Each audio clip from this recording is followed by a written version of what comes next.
भविष्यात आपल्याला बरीच कामं करायची आहेत. मग आता अडचण काय? काय शब्द आहेत पुढे येतो. भविष्यात आपल्याला बरीच कामं करायची आहेत. कधी? भविष्यात. आणि ही कामं करत असताना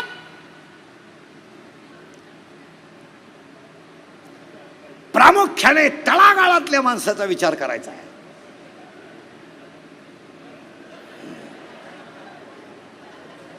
म्हणजे तळातला वर येत नाही आणि तू त्याला जगून देत नाही.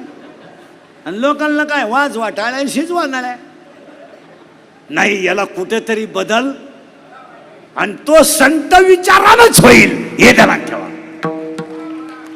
होणारच नाही. दुसऱ्याचं वाचून होणारच नाही. गाता वाचाल तर तराल, ज्ञानेश्वरी वाचाल तर उद्धरून जाल. आणि हरिपाठ कराल तर देव तुमच्या मागे येईल. काशीला जाऊन काय करतो? मरतो. काही लोक म्हणले बघ त्याने काशी केलती. काशीला गेलेल्या माणसांचा नियम माहिती आहे तुम्हाला काय? त्याने जिवंत गावात यायचं नसतं.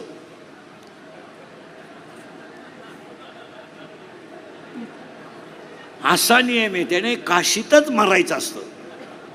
तुम्ही म्हणाले कशावरून सांगता? 12वा अध्याय आहे त्याला. मोक्ष देऊन उदार होय कीर काशी, शरीर तये गावी वेच किसे. तुम्हाला वव्या सांगू दोन त्यात.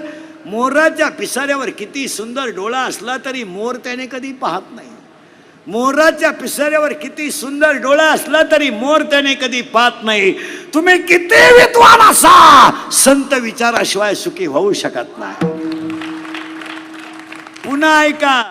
शेळीच्या गळ्याचं लोंबलेलं सड किती लोंबलं तरी ते दूध कधी देत नाही. काशीतला गोशीड किती चिटकला तरी तो दूध कधी पेत नाही. गाळातला बिडूक किती डरला तरी तो फुलाचा सुगंध घेत नाही. आणि प्रेताला किती सजवलं तरी ते उठून बसू शकत नाही. काय व्हाव्या?